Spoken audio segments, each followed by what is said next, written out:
मनसे अध्यक्ष राज ठाकरेंच्या मुलावर पहिला गुन्हा दाखल झालेला आहे। नेते अमित ठाकरेंसह 70 मनसैनिकांवर नेरूळ पोलिसांनी गुन्हा दाखल केलाय।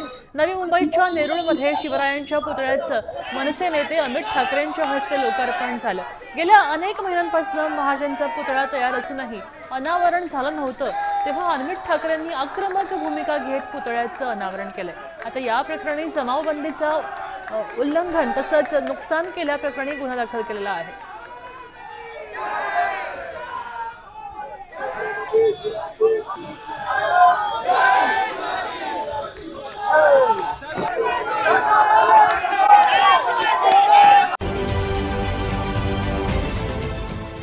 देश विदेशातील प्रत्येक घडामोडींचे लाईव्ह अपडेट मिळवण्यासाठी आता साम टीव्हीच्या सर्व सोशल मीडिया प्लॅटफॉर्मला लाईक, फॉलो आणि सबस्क्राइब करा।